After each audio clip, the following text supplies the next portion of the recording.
যারা দুর্গাপুজোটাকে কার্যত একটা উৎসব বানিয়ে ফেলেছিলেন কিংবা একটা নিজেদের পরিচয়ের জায়গা বানিয়ে ফেলেছিলেন, তারা কেউ ভেতরে আছেন, কেউ বাইরে আছেন।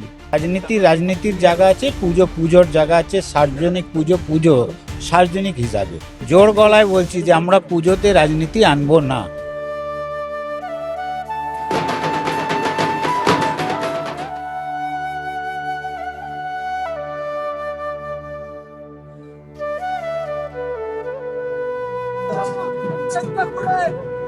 ঊনআশিতম বর্ষে পদার্পণ করলো কলকাতার এই রাজকীয় কলেজ স্কোয়ারের পুজো, যেখানে কলেজ স্কোয়ারের পুজো মানেই কিন্তু একটা আড্ডা। আর আজ সেই পুজোর কিন্তু খুঁটি পুজো হয়ে গেল। আপনাদেরকে একদম দেখাই সরাসরি, এখানে খুঁটি পুজো হয়ে গেল। রাজ্যের বিজেপির যিনি রাজ্য সভাপতি শ্রমিক ভট্টাচার্য, এই এলাকার জোড়াসাঁকোর বিধায়ক ছিলেন বিজয় ওঝা মহাশয়, তারা কিন্তু একেবারে তাদের উপস্থিতিতে নিজে হাতে তারা খুঁটি পুজো করে দিয়ে গেলেন। এবং আগামী দিনে পুজো যাতে রাজনীতি মুক্ত হয় সেই বার্তা আগাগোড়াই দিয়ে আসছিলেন শ্রমিক ভট্টাচার্য রাজ্য সভাপতি। তিনি আজও এই খুঁটি পুজোয় সামিল হয়ে কিন্তু সমস্ত দুর্গোৎসব কমিটির প্রতি এই বার্তাই দিলেন এবং তার দলের যারা নেতা নেতৃত্বরা রয়েছে তাদের উদ্দেশ্যেও কিন্তু এই একই কড়া বার্তা তিনি আজও আবার করে দিয়ে গেলেন যে পুজোকে রাজনীতিকরণ থেকে মুক্ত করতে হবে। মা দুর্গা সবার কাছে আমাদের একটা আবেগ দুর্গা পুজো, তো সেটাকে রাজনীতির অঙ্গনে ফেলে সেটাকে কালিমা লিপ্ত করা কোনোভাবেই কিন্তু যাবে না। দেখুন, এটা স্থানীয় বিধায়কের দখল করার বিষয় নয়। বিষয়টা হচ্ছে আমাদের একটা সামাজিক পরিচিতি আছে, নির্দিষ্ট সমাজ আছে, পুজো নিয়ে মানুষের আবেগ আছে। পাড়ার পুজোটা ভালো হোক, খুব সুন্দর হোক, লক্ষ লক্ষ মানুষ এর পদার্পণ হোক সেই পুজো দেখতে, সেটা সকলেই চায়।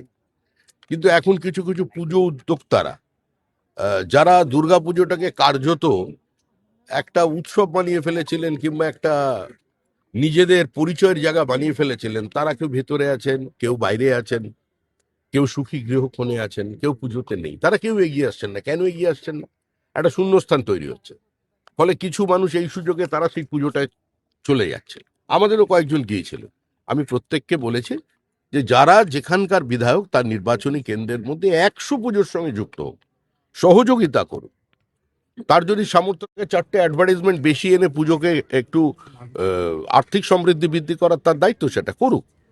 কিন্তু যে পুজো কমিটি তাকে আহ্বান জানাচ্ছে না, সেখানে কমিটি দখল করবেন না। কারণ আমরা দুর্ভাগ্যক্রমে একটা রাজনৈতিক সমাজের বাসিন্দা হয়ে গেছি। এটার থেকে না বেরোতে পারলে পশ্চিমবঙ্গের মুক্তি নেই। রাজ্যে পালা বদলের পর একজন পুজোর সঙ্গে সম্পৃক্ত হতে পেরে মানে কতটা আবেগ, মানে দেখুন, এটা ভাববেন না যে আমরা পুজোতে ছিলাম না। আগে কি ছিল? পলিটিক্যাল দখলদারি ছিল। পলিটিক্যাল ফেনোমেনাতে পুজোকে দখল করে নিজের হিসাবে করত। আমাদের প্রেসিডেন্ট যা বলেছেন ওইটা একদম সঠিক বলেছেন যে সার্বজনিক জীবনে এই যে সার্বজনিক পুজো, আজকে যে কোনো পুজো 80 বছর 75 বছর, 75 বছর আগে টিএমসি ছিল কি আগে? কিন্তু ওরা পলিটিক্যাল সমাজ তৈরি করেছে। সমাজ পলিটিক্যাল হওয়া খুব খারাপ। আমাদের প্রেসিডেন্টের একটাই বার্তা আছে যে আমরা দখল করব না, পুজোর মতন চলে, সার্বজনিক পুজো, ওইখানে সবাই আসুক।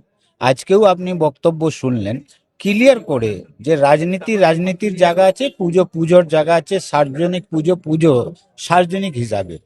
এবং অনেক বিজেপি নেতা বা বিধায়কদের দেখা যাচ্ছে এক একটা পুজো, যারা বড় বড় যেসব পুজো, আমার যেটা এখানে পুজোর তো মধ্যে 100, আমার জোড়াসাঁকু কনস্টিচুয়েন্সিতে 113 পুজো আছে।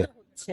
যারা আসছেন, আমি সবাইতে যাইও নি, যারা ডেকেছেন বলেছেন, আমিও আছি ওখানে, অন্যান্য দলেরও আছে। তো আমি তো দখল করে বললাম না যে অমুক থাকবে না অমুক থাকবে না। আমরা সার্বজনিক পুজো, একটা পল্লীতে একটা পাড়ায় 4টে দলের লোক থাকতে পারে, তো দুর্গা পুজো তো সার্বজনিক আছে, সবাই মিলে করব, ওতে অসুবিধা কি? পুরোপুরি রাজনীতি মুক্ত হতে চলেছে তো। আমরা রাজনীতি করতেই ইচ্ছুক না, তো রাজনীতি আসবে কোথায় থেকে? আমরা যদি করি যেরকম আগে ওরা করতো, তাহলে রাজনীতি হতো, আমাদেরকে না ডাকা হতো বা পলিটিক্যাল আমাদেরকে যা করতে। কিন্তু আমরা তো ওইটা করছি না, আমরা তো গলা করে বলছি, জোর গলায় বলছি যে আমরা পুজোতে রাজনীতি আনবো না।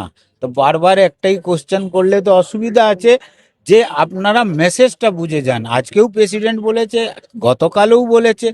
আজকে যেরকম এইখানে কলেজ স্কোয়ার পুজো আছে, এই যে সার্বজনিক পুজো, তো উনি তো এসছেন, অংশগ্রহণ করেছেন। এইটা বলেনি যে আমি পলিটিক্যাল, তো আমি যাব না। পুজোকে পুজোর মতন করব, এইটাই আমাদের ভাব। পালা বদলের আগে পুজো হয়েছে কলেজ স্কোয়ারে জমজমাট, এবার পালা বদলের পর কতটা আরো জাঁকজমকপূর্ণ হতে চলেছে? এখন কিছু বলছেন আমাদের, ঠিক যেটা করব সেটা আশ্চর্য হয়ে যাবে। কলকাতা কেন সারা ভারতবর্ষে এই চিন্তন চেতনা ভাবনা নেই, সেটাকে আমরা পরিস্ফুটিত করব যে পুজোটা একটা ধর্মীয়করণ না, পুজোটা তার একটা আস্থা। সেই আস্থাটার উপর বেস করে আমরা যে থিমটা করছি সেটা হচ্ছে জনজাগরণের পক্ষে। এবার তো রাজস্থানের মিউজিয়ামের তো আমাদের যে থিমটা হবে লাইটে, সেটা মানে বলতে পারছি আনবিলিভেবল। মানে তাহলে কি পালা বদলের পর এবার আমি তো পালা বদলের আগেও ছিলাম, পালা বদলের আগেও আমি ছিলাম, আমি তারপর সব ছিলাম, পালা বদলের পরেও আছে। কারণটা হচ্ছে পালা বদলটা যখন হয়েছিল কংগ্রেস থেকে, সিপিএম থেকে Trinamool, I was one of the founder member. বুঝেছি উনি পারবেন না, উনি এমন তার পরিবারের সঙ্গে জড়িয়ে গেছেন, যার ফলে সবাই ছিটকে আমরা দেখিয়েছি।